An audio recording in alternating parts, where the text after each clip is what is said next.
Good afternoon, ladies and gentlemen, and welcome to the other or next edition of the SME Connect. My name is Tony Otoa Jr., and I am the host of the SME Connect, coming out to you all the way from the Standing Business Incubator.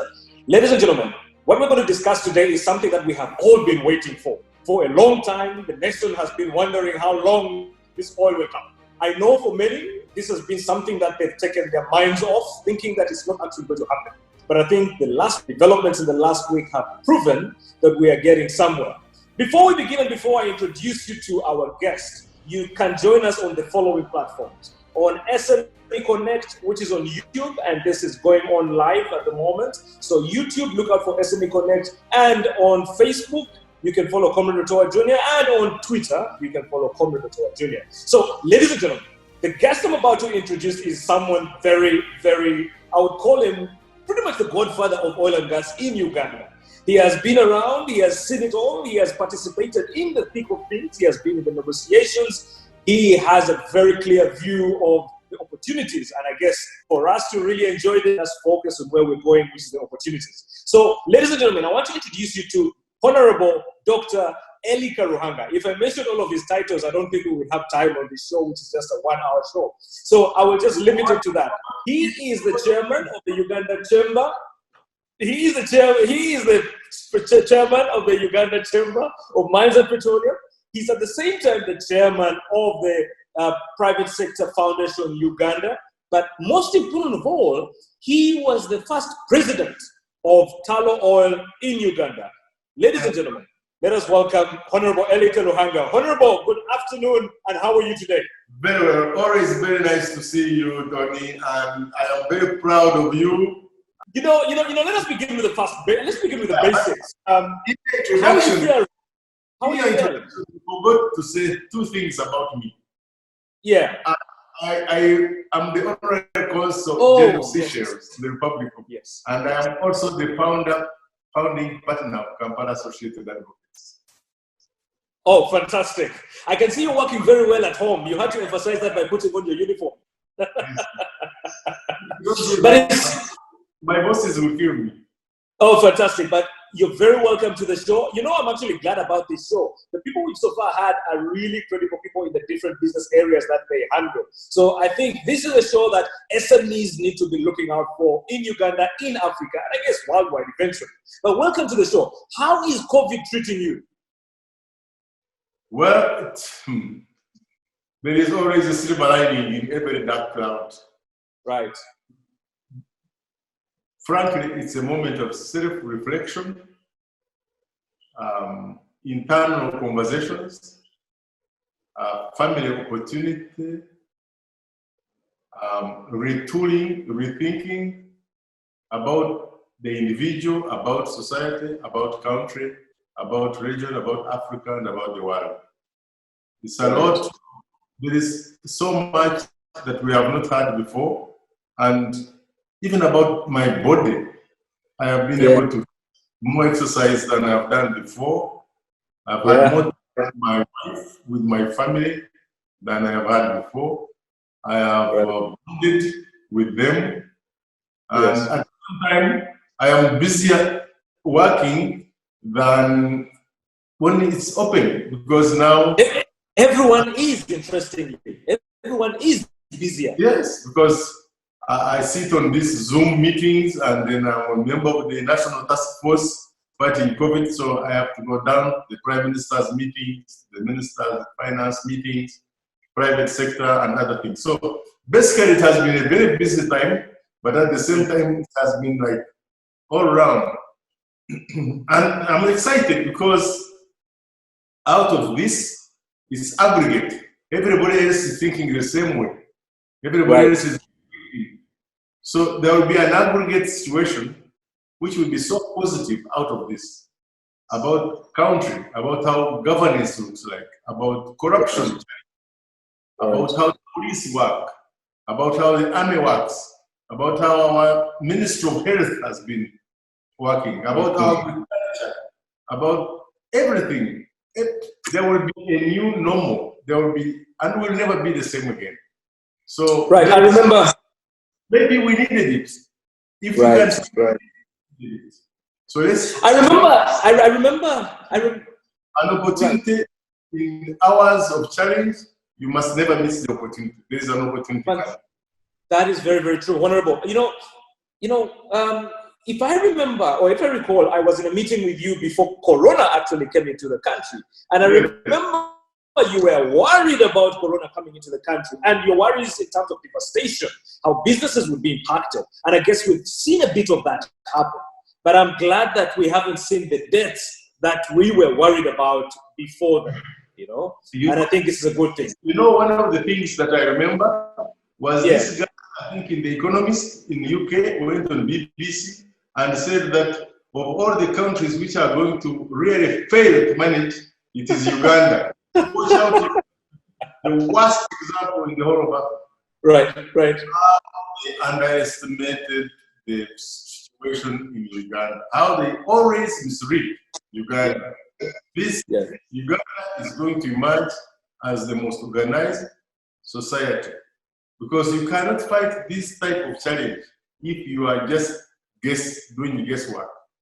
That's very true. And it portends very well for the future.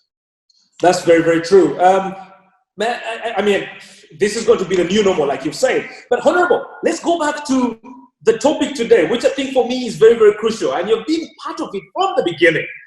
If you may, just give me an interesting overview of the oil and gas story, as you recall it, in Uganda, having participated and been president of Tullow at the time. There are very many people here, by the way, who probably do not understand oil and gas terms. So please try and be as layman as you can, sir.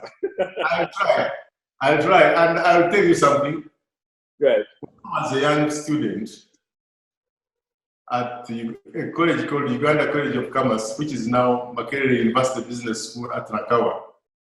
I was doing A-level and I was doing at the same time a diploma in business studies. We were the first lucky people to do 2 courses at the same time because I wanted to do home. And I had an American professor who convinced the company called ESO, Standard Oil Company, at that time was the second largest oil company in Uganda. They convinced ESO to offer scholarships to students, and they had to put up an exam. I was one of the lucky ones who picked the choice to be picked. So while I was a student, I was also given a job in an oil company. And while we were there, the MD, Mr. James, he really liked to develop us into the future oil and gas executives. So he got me a scholarship to go to study in Colgate in New York, Colgate University, the top university there. But it took a bit of time to organize the papers and all that stuff. And Makerere University invited me to go to law school. At that time, if you did not go to Makerere, it meant you had failed to make it Makerere. And people right. I went to Makerere and I did law. And I've never regretted this. But I regretted that I had a chance to go to the oil and gas and I had missed the step. Lo and behold, I know that one day some guy from South America, from Australia, would walk into my office looking for me and asking me, can I be the lawyer for a company called Hartman, which is spending $15 million looking for oil in the Albert and Gravity. I welcomed him as a client. I had opened my new law firm, Kampala Associated Advocates. I introduced him to the Minister of State, Bataringaya, for energy. He was well received. And 2 weeks later, the man came back with his chairman and they asked me whether I'd mind to become the president of their company. Right. They took me to Australia. They trained me twice. I came back and started speaking oil language. Right. They struck oil. They discovered oil. The first company to discover oil, I was the president. I was the second employee in the company. Because the first employee was a contractor who was just doing the roads, and I was the second. But me now, I was the president. But I think there was another lady, young lady, who was working as a company receptionist. So since that time, it took about 2 months. Tullow bought Hardman Petroleum at about $1 billion from a $15 million investment, because they had discovered very good resources in the gravel. Right. Since that time, I became the only person in the Tullow family who had the title of president of Tullow in Uganda, the director of Tullow in Australia, a company that I bought, and also they appointed me as their senior consultant for Africa. So I started going around the whole of Africa looking for Tullow oil licenses. Wow. That's coincidence happened, and that's how sometimes you take lift when you wake up in the morning and you strike fortune. You take right, and you miss the timing. Right. So that's how I got in the oil sector. And what a sector. Tony, what a sector. Tell me, that's what I want to listen to. That's what I want to know. Tell me about that sector. First of all, the stakes are so high. The risk incredibly high. Let me tell you something. 10% of all CEOs of oil companies die of heart attack. That's very true. That's very true. Why? Because the stakes are so high and the fortunes are so high. You can even get heart attack because of fortune. Because you strike so much fortune, you get too excited and you die. But that's very true. I was in Mozambique a few weeks back, and one of the oil executives died of a heart attack in the car park. You know? There you go. So it's not a very it's a very unique industry. First of all, oil is traded every second, every hour, worldwide. It's a commodity that you trade at, whether you have the oil out of the ground or not. People will sell forward what they have not even produced, and they are selling per second, and the price keeps on alternating. It's a unique industry, and the people who work in it are not very many, and they all know each other, and they have conferences, and they give speeches and papers, and they present what is happening in their company. They put the things on the table. Yet they hate each other, they compete with each other. They want to grab licenses. It is a cutthroat business. And at the same time, you must always watch the barometer on risk. So all these oil companies are controlled by banks, by financial institutions who finance them, who take the risk. So the problems in oil and gas industry are two. There is what we call the underground risk and above ground risk.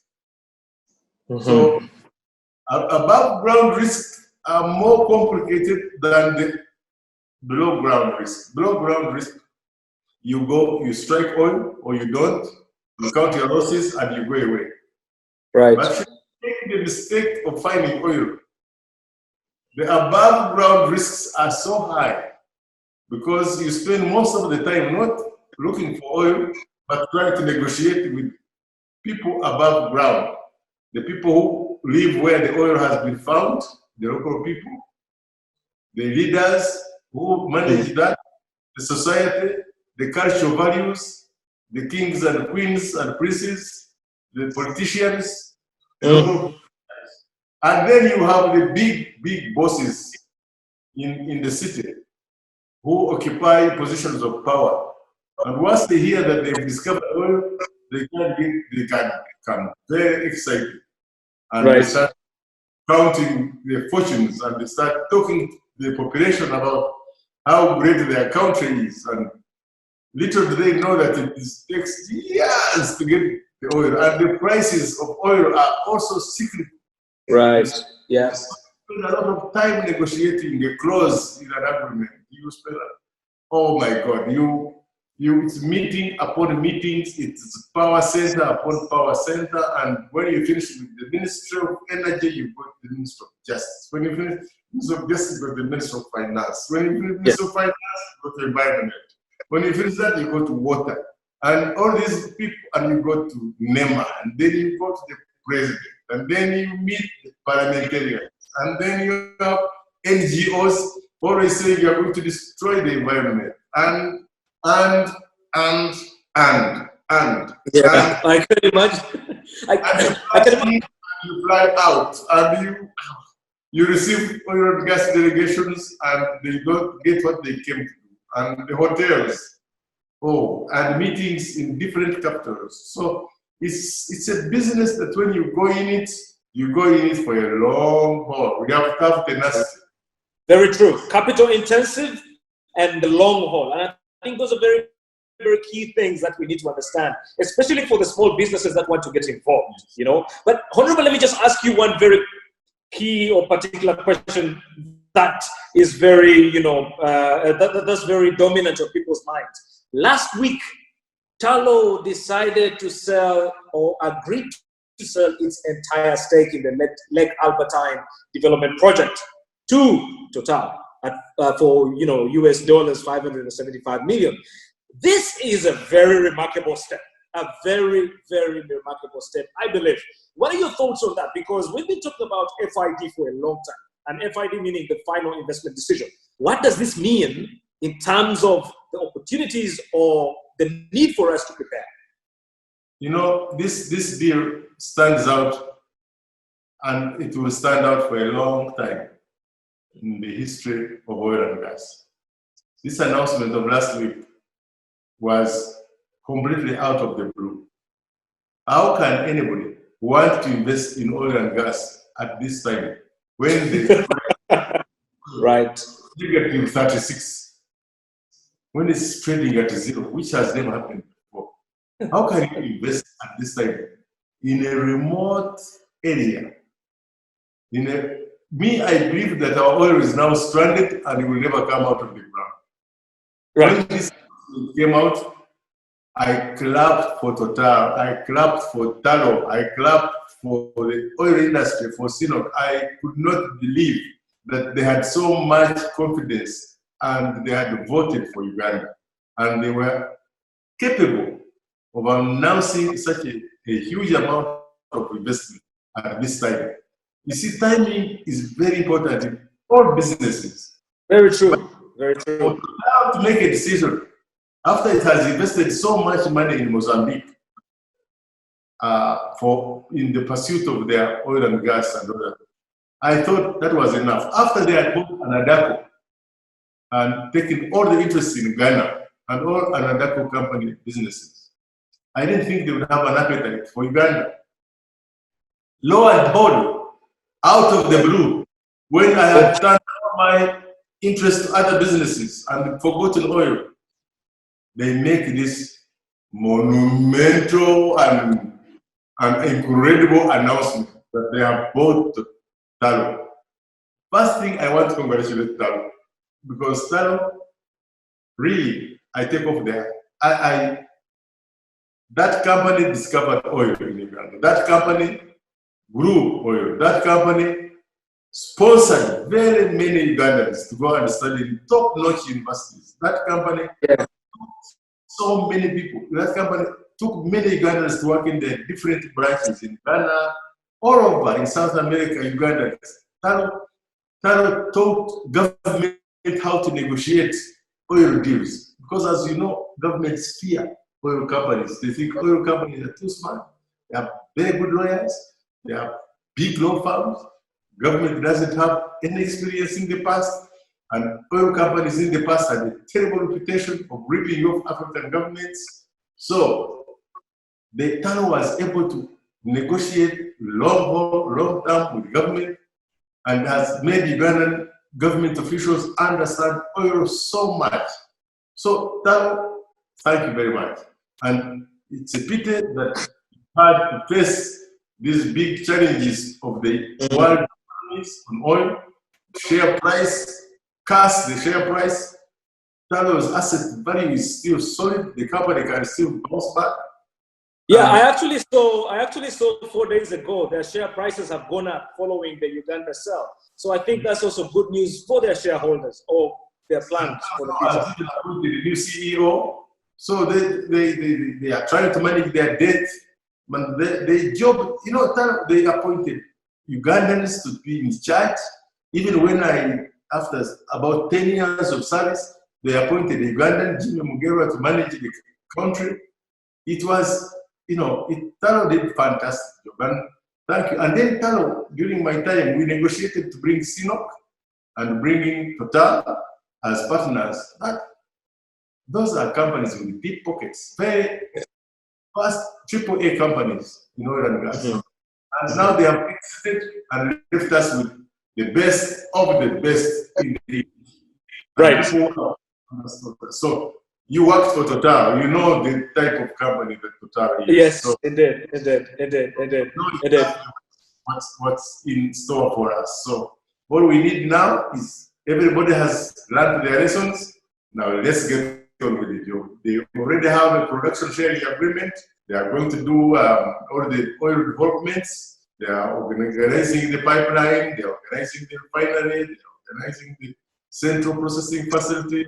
The airport is almost complete in oil. I mean, the industry, the basics, the roads are done, the water is sorted, and NEMA has given licenses for approvals. The society has accepted, local people have accepted, NGOs have accepted, and the government has understood that they need not to get too excited about oil. Because so there's quite a lot to congratulate Total so much for the vote of confidence in Uganda, which is outside. Right. Now, let me ask you something, Elly. You know, now this brings me back to the issue of local content, because you see, this, I think, in my opinion, provides an opportunity for a lot of Ugandans. And again, we also need to remember that in the first years, 2006 to about 2012, there wasn't any regulatory framework that was guiding the industry. There were no laws, there were no regulations. And in 2013 is when you see all of these laws and regulations coming into play. I think this also puts us in a comfortable place where we also see areas that are ring-fenced for Ugandan businesses. But on a more specific level, how do we see Ugandans getting into this sector and benefiting from it? Believe me, for the last 10 years, Ugandans have been excited about participating in oil and gas. They have been training, they have been skiing, they have been preparing themselves. They made some money out of it. Some of the companies really made a fortune out of it, Ugandan companies. Right. People excited. They bought nice cars, they bought nice houses. Life was looking so good.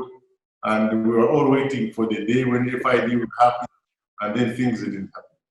And some companies went under.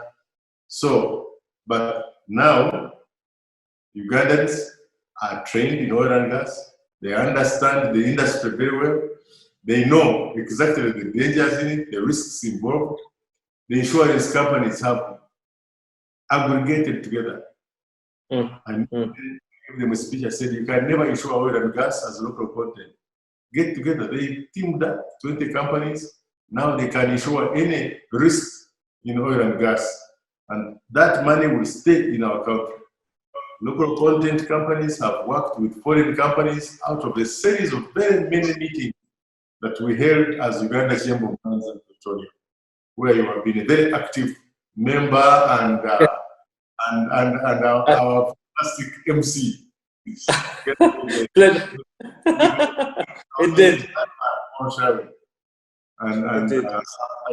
Thank you very much. So we've been able to inculcate a lot of confidence in the minds of Ugandans that it's an industry they must participate in, and we cannot leave it in the hands of our foreign friends to come here, do the business without Uganda getting this. So yes, I think we have now sufficient training, skilling of Ugandans. The only thing we don't have is the financial capacity.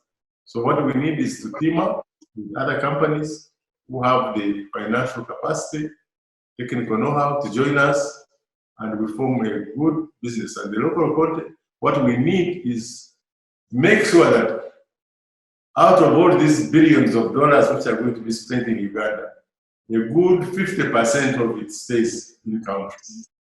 Once we achieve that, then we know that the country and the economy and the benefits of oil have started to get into, not to trickle in, but come in as a flood. So this is an industry, it's an opportunity for local content. And so I ask my colleagues, my members in the Chamber of Mines, in the private sector in Uganda, please be ready to participate in oil and gas. It's fruitful, it's a fortune. God gave us this fortune, we should be able to exploit it. You have trained your people. Financial arrangements out of this we are going to discuss. I see the government, we are asking them and they are talking about strengthening Uganda Development Bank. We are creating a local content fund and we are making sure that Ugandans will definitely participate, not only in oil and gas, but in the entire business chain and cross-cutting in every sector. So local content is where we must. That's the only way we can benefit from oil. Yeah. Just tell me more about this local content fund. You know, I've been hearing about this UDB fund for some time. Tell us more about it. I mean, what is it all about and how does it help a normal Ugandan business or a local Ugandan business to be able to participate in the sector? Well, we would like to put a lot of money, maybe $1 billion in UDB, and make sure that they can lend this money as a development bank to local content companies, where we have a local content fund where government chips in, oil companies chip in, and the fund grows from a percentage contribution from donor contributions, and then money put in UDB and lent out at reasonable interest rates to encourage Ugandans to participate in oil and gas. It has to be a design-specific program to ensure entry into oil and gas. Remember that the whole area in East Africa and Central Africa is now discovered oil. Uganda is going to be the hub because we've been in the business for a long time. We've trained people more than anybody else around us. So once this industry comes up in South Sudan, in Kenya, in Tanzania, in Zambia, in Malawi, in Mozambique, we Ugandans are going to be the ones, because the choice will be, do we have a Ugandan or we have a Filipino or a Thai person? We have a big opportunity. So with this new African Intercontinental Trade Free Trade Zone, I think Uganda is poised to make a very big impression in the oil and gas story. Okay, just before we break up into this segment, there's just one thing that I also wanted to ask you about. You know, we've talked about services, we've talked about companies coming into play and doing so much in the sector. We haven't hinted on manpower. What do we look, or how do we see him as a country in terms of preparedness when it comes to manpower? Now, this is an area where I would like, first of all, single out your bank, Stanbic Bank. Thank you, Stanbic Bank, because when they came up with this story of setting up a subsidiary, which you had now, to do what you are doing, to teach SMEs, that incubation center that Stanbic has said, so far you have trained, I think, more than 1,000 people. How many? Right. We've trained more than 1,000 people, yes, and we've trained more than 700 businesses. So out of each business, you're talking of at least 3 to 4 individuals. Fantastic. I tell you, I don't know how Stanbic came up with this idea, and I can see other banks have now decided to follow suit. They might have a slight version, but happy that you led the way, and I always thank you. I'm happy I was there at the opening, if you remember, of your incubation center. That is one way of. Secondly, the Ministry of Education has gone out, and the government of Uganda, to set up all these centers for skilling Ugandans, Chibumba, and other places all over Uganda who have been training. This is the way, because in the end, when oil and gas is finished, the people who are trained will always be trained. Right. So here we are. And so Yes, the only way to be prepared is to make sure that the SMEs or even the micro SMEs can participate in oil and gas. And that is the way to go. Just before we continue this program, I just wanted to let you know that you can join us on our YouTube channel, which is SME Connect. And off there, you'll also see our past videos of this show, but also entertaining discussions and very informative discussions in the SME world, especially in the oil and gas space. So I just wanted to ask you, you talk about us getting ready as Ugandans, but which sectors do you find critical in terms of preparedness for our local Ugandan businesses or East African businesses out there? I think the logistics space, freight forwarding, transport will constitute about 50 to 60% of the industry. That's a very good area. The second one is supplies, goods and services, from agriculture to legal, to accounting, to engineering, to surveying, to mapping, all those professional side. That's very important. Then, of course, the government. The government also has to do a lot of work right now, because after they have agreed to buy Tullow, Total and Sinop will have to go through their paperwork on preemption clauses. That will, Sinop has about 1 month in their joint operating agreement to decide whether they are going to participate in the acquisition of Tullow shares, Tullow businesses, not shares, but businesses. And once Sinop agrees, then they will have to go into the preemption clause and the agreements that will see Sinop and Total share the Tullow fortunes equally, right, or whatever. And that requires government consent as well. But government has already quickly consented to the transaction between Total and Sinop, and Total and Tullow. And then they will have to also consent to the preemption, which I'm sure they will go very quickly. But that requires a whole month to sit down and wait for the filing. Right. But that government has another big challenge to finalize the host country agreement. And this is a very important agreement, and will also might require the involvement of Parliament, because a government has to cede certain rights, because the pipeline, which is going to be owned by Uganda and Tanzania, Total and Sinop.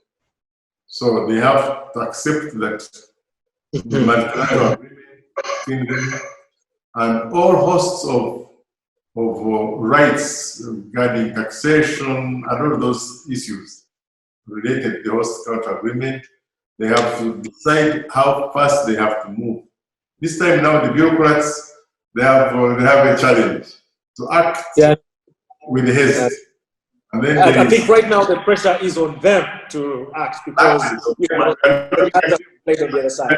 Give them the sleeping time. We are make sure that they are knocking on their door. And as you know, the National Finance is a partner with them in harassment.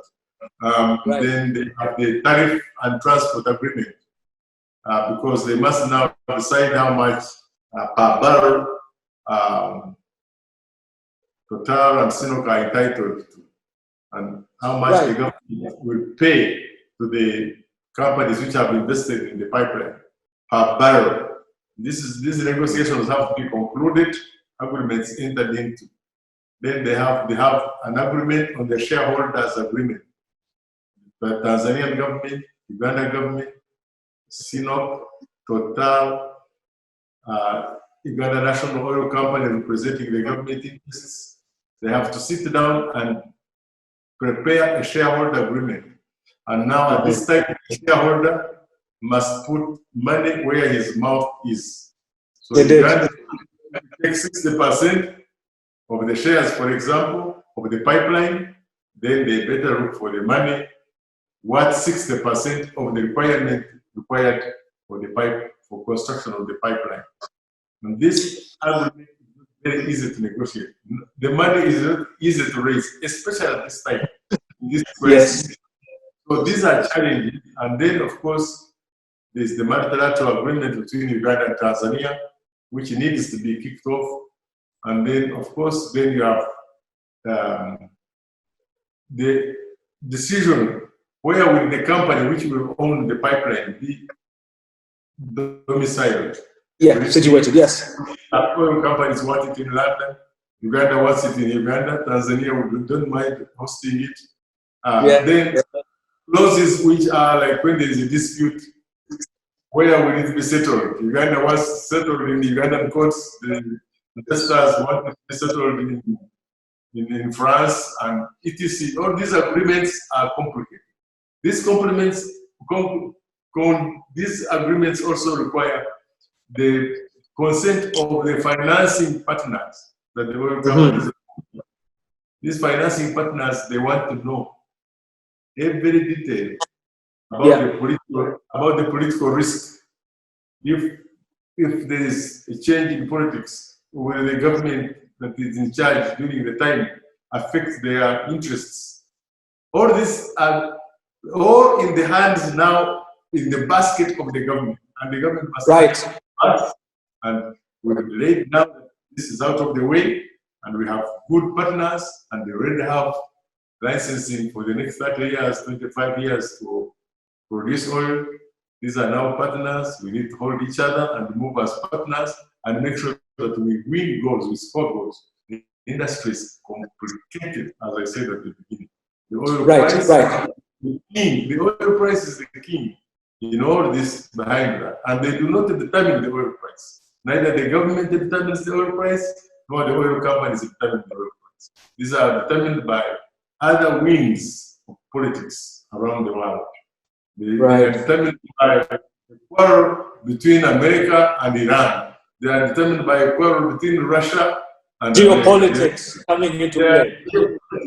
The Chinese role affects, so we are actually bystanders. We probably don't determine the price of oil at all, because even our oil is not significant enough to make an impact on the OPEC scene.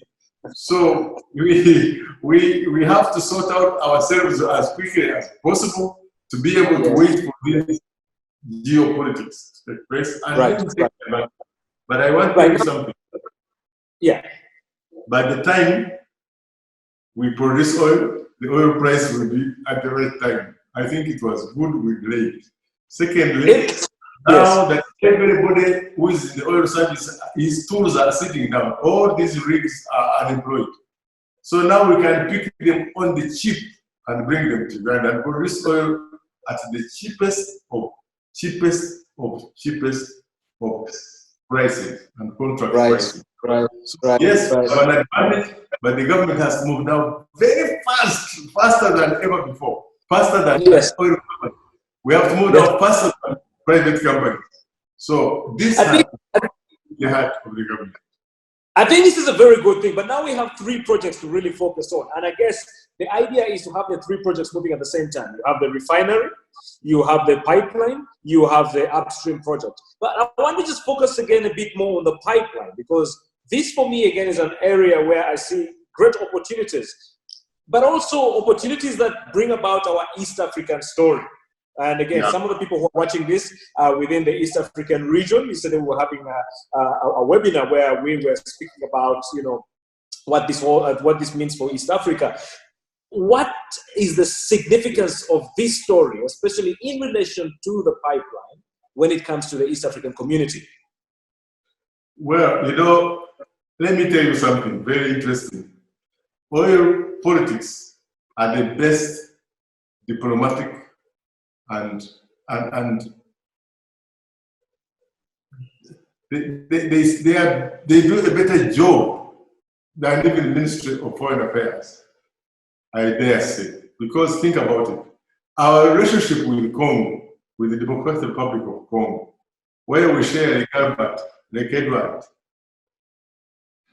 This relationship and the border where the oil is found, right, it makes us closer to Congo because we have to negotiate so many agreements with Congo. How do we share the oil in Lake Albert? Because think about it. If you just depict it for the listener, imagine Lake Albert is a small lake. Let's say it's a swimming pool. And on one side of the swimming pool is Uganda. And on the other equally is Kenya. And the oil is found on the one side of the swimming pool. You know very well it is also in the other, side of it. So frankly, the relationship between the people in the pool must be a friendly relationship. Secondly, all the things we are going to bring in logistics will come from Mombasa. We'll have to come through Kenya. And we'll have to pay a lot of tariffs in Kenya and Mombasa and also use Kenya roads. Let me tell you, the equipment that is going to come to build the refinery, to build the central processing facilities, to build the developments, the trucks are supposed to be 2,500 per day. Per day, just like yesterday's COVID tests. They tested 2,500, samples. I mean, that goes to show you the magnitude. And again, also on the same, today I saw from Maraba to Bungoma a line of trucks, 35 kilometers. Yes, 35 kilometers. That is huge. Now you can imagine all of those are coming to go through Uganda, including the ones that are already carrying existing commodities. Exactly, and those are trucks coming, and they have to go back to Mombasa. So you're talking about stopping the Kenyan people from using their roads. So there has to be a relationship between us and Kenya, and they must be happy that this is happening and we benefit from it. So even if Kenya did not have the pipeline, they have a lot to benefit from Uganda's oil. And so we have to have a very good relationship with Kenya. Otherwise, we'll be choked. So there is the set now Tanzania. For Tanzania, the situation is even more grandiose because that's where our pipeline is going to go through their country. 2/3 of the pipeline will be in Tanzania. It will be housed at Tanga port. Tanzania has given us a whole port to look after. I mean, this is fantastic relationship between us and Tanzania. They look to benefit from Uganda. And then South Sudan, that's another area with a lot of oil. They could join their oil to our pipeline. And Congo could join their oil to our pipeline. And so this pipeline becomes not only a East African pipeline, but we could make pipelines for the final product, the white products, to run to Burundi, to that southern Tanzania. And we could use the same to bring gas from Tanzania to Uganda, and we could exploit our iron ore and start a steel industry, because now we have gas in Tanzania, plus our own, which we could combine. So this oil and gas is, for me, the best diplomatic resource, strategic and diplomatic resource. And it brings friendship between our countries. And there will be you cannot now say, I have closed the border between Uganda and Tanzania. Once that pipeline is in place and the bilateral agreements are there. If Rwanda, for example, had a pipeline to Rwanda and getting oil from here, and we are getting gas from Lake Kivu, and it's coming into Uganda to our steel industry. All of a sudden, we quarrel with Rwanda. Rwanda cannot say, I'm closing the border. It's not possible to close those borders because the gas. So oil becomes that thing that unifies us, really, or puts us together in the same environment. It's a binder. It's a binder. You cannot break that.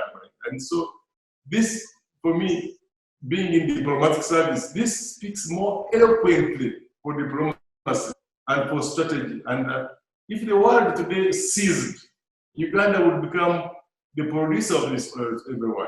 And so this is a strategic resource. It is God-given. We are very lucky. We are very lucky. Right. So let me just go back now to something just before we get to the closing of this is,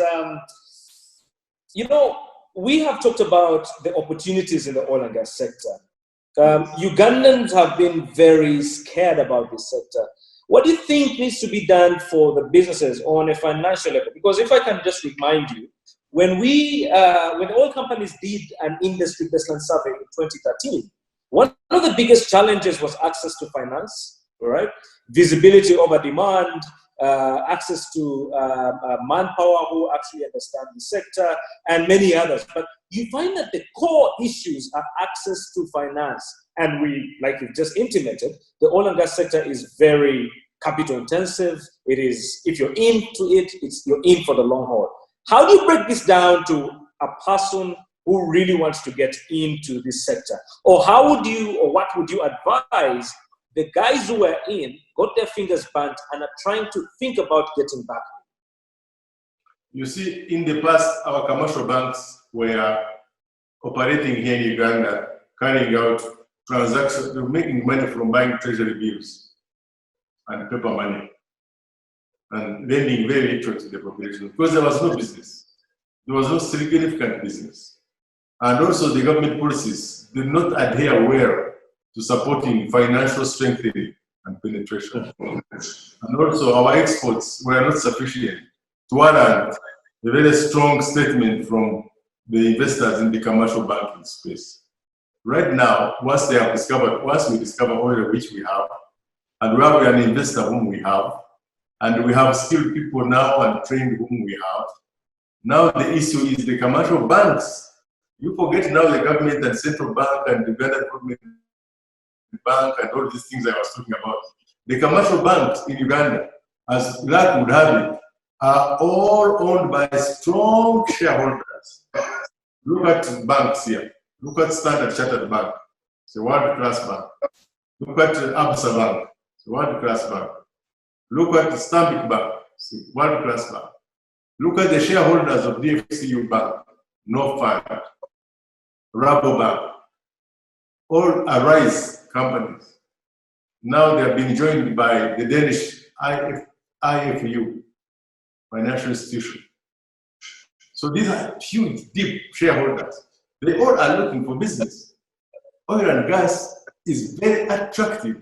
It's like it brings in now the investors in agriculture, it brings in now investors in hotel, even tourists flocking, hotels are built, because everybody knows the country is rich and has money, so they can go and invest. Now the commercial banks are going to be very good players. That's why your bank is smart. That's why they started the incubation center, because now they have access to SMEs, you've trained them, they know they can now bid and tender for services in the oil and gas sector, because you've sharpened their pencil. You know how to make them prepare tender documents for oil and gas company requirements. The National Bureau of Standards they have set up now more than 2,000 standards that are required. And so they have to be strengthened. NEMA is strengthened and has been doing a very, very good job already. So we have now a combination, an all-round combination. So I am not worried anymore that jobs, that if I get a contract for $10 million to do drilling and do maintenance services, I cannot get the money from the bank, because the bank knows Total will pay me. Once Total has signed an agreement with me, your bank will know very well that they will pay me, and they will give me the money that I need, and I tender. And so these are now fine things which have been. I was saying it was good we delayed the oil and gas. Right. Because now we are ready. The banks are ready. The insurance companies, I just told you, they are ready. Just on the point of the delay, I keep telling people that if FID was to happen 5 years ago, yes, we would have been in a situation where we are really messed up, because people are not actually ready, But right now, we can actually have a decent conversation with a good amount of businesses understanding what we're dealing with. So you're right on your point of readiness. People underestimate the meaning of the word ready. To be ready. Even when you want to start a race, even if it's 100 meters, yeah, until you get to the max, get set, ready, and go. right now, Uganda is really at the ring. Right. That's why I'm saying that the civil servants can no longer play bureaucratic games with oil companies because we are now at the ready. And we just want to go. Thank you, Honorable Dr. Elly Karuhanga. You've been a very, very amazing guest. I really like your storytelling and how you have really given us a genesis of this sector up to where we are, the opportunities, and of course, looking into the future. I thank you so much for this opportunity and giving me your time. You're a very, very busy man. And I hope that we can now speak the gospel of opportunities and where we're going in the future. But just give me one parting shot before we say goodbye. It is wrong for me to conclude this kind of conversation without singling out the heroes of our oil and gas story. The boys of Ugandan children who went and studied oil and gas and performed in the Albert and Weber in the national parks, facing all the dangers there, looking for oil in the middle of lions. I cannot fail to thank His Excellency the President for the way he has pretended and held with a steady hand the whole story of oil and gas, all in his hands. I cannot fail to thank him for a great job that he has done. And so I cannot fail to thank the people of Uganda. I cannot even fail to thank the people who have decided to invest in our country. I want to assure them these foreign companies who have come here. Not only the oil companies, but foreign companies following the oil companies. You will find you are staying in Uganda very comfortable today and very profitable today. And we Ugandans are available to host you and to make sure that your stay is profitable. Thank you very much, Honorable Dr. Elly Karuhanga. Thank you very much for that. And Asante Sana, looking forward to engaging with you post-COVID when we can actually begin having our physical associations. Have a good evening. Thank you for knowing how to save your country. Thank you.